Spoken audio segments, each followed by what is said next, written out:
Now I'm doing Justice League Throne of Atlantis. It's the 4th movie in that DC animated movie universe. Next time you want to help, do me a favor. Don't. Well, the plot is essentially that Arthur Curry doesn't realize that he's Aquaman yet, so he's on land and kind of like doesn't know who he is. He seems to be drinking a lot and stuff. Yo, leave him alone. We're talking. But in Atlantis, his mom, the queen, is suspicious that someone might be vying for the throne and trying to overthrow her. So she sends Mira to go find Arthur and tell him that he's Aquaman and maybe take over Atlantis. I don't know, become king, something. I don't know why he's down there. What's this? Who are you? I'm Mira, sent by your mother, Queen Atlanta, to bring you back to Atlantis. But while that's going on, the Justice League is searching for Atlantis for reasons. Oh, there was like an attack on submarines at the beginning, and it turns out to be Atlanteans who were attacking them or something. And then Cyborg gets attacked later, and so they're kind of just searching for it, and then they discover that it's real, and they go there. Magnify. Gills? As in mermaids? As in Atlantis. But while that's going on, Black Manta and Ocean Master team up, and then Ocean Master betrays his own mother to become king of Atlantis and then invades the surface world because that's what Ocean Master always does. It's kind of his thing, really. This is war!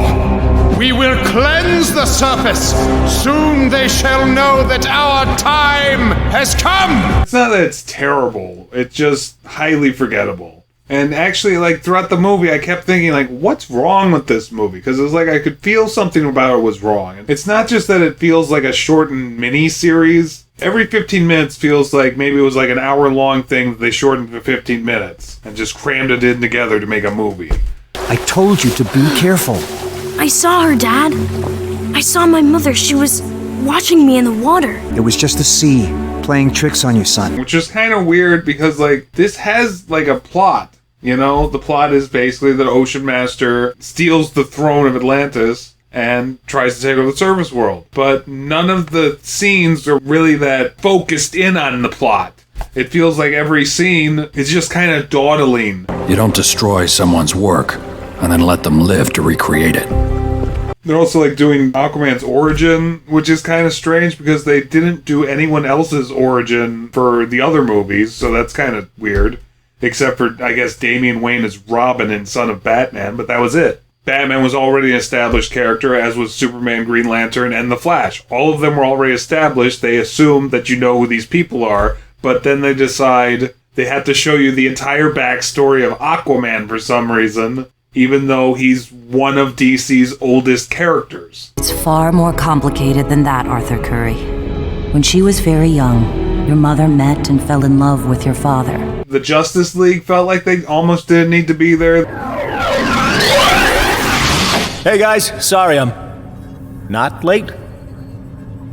Where's everybody? It was like almost a self-contained Aquaman story. The only reason they were there, it was just to show that Aquaman met them, and now he's part of the Justice League. I'm still foggy on how you escaped.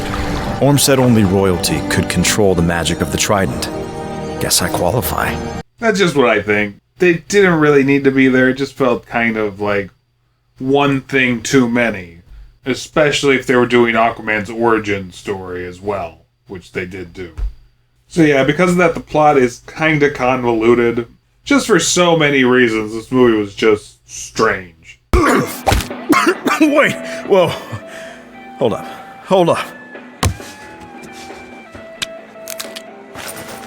With those shifting genres and the pacing issues and all this, it kind of all just compounds until it, like, creates something that feels just really generic and basic. The plot is basically the plot of the live-action Aqua movie, and it's done way better there. This coup is over. I am queen, and war is not in my plans. Ocean's Master ultimate goal is kind of confusing. Like I said, it's kind of his thing to just, you know, take over the surface world, but, like, it doesn't really give any incentive as to why he even wants to do that, really.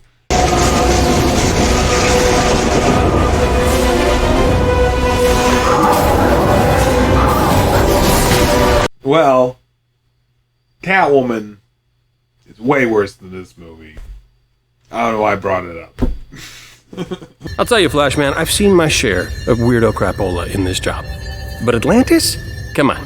But I'm saying this isn't like a hunk of junk or anything. It's just like it has enough problems that they all kind of compound in on themselves to make something that should be a lot of fun, but instead just feels kind of like a meat grinder. Like just a bunch of stuff thrown together and mixed up and just see what you get.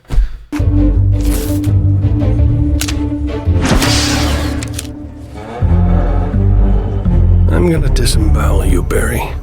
Kind of asking myself throughout the whole movie, like, what is wrong with this movie? Because I could, like, feel something was wrong with it. Otherwise, I was having a good time watching it. I think it was, like, a good movie. Or, like, it's a fun movie. How about that? It's fun, but it's also kind of forgettable. And that's mostly because of how lackluster the story is, ultimately. Superman and I will go question Dr. Shin. When did we vote him team leader? But it's still a fun movie. I'd probably give it like a C+ if I was grading these. You won't like regret watching it or anything. You probably just won't retain much from this movie. Run, Jimmy!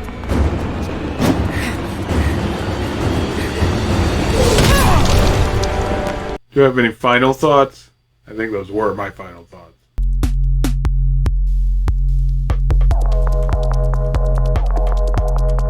One for the books? It's beautiful. This is your birthright, Arthur.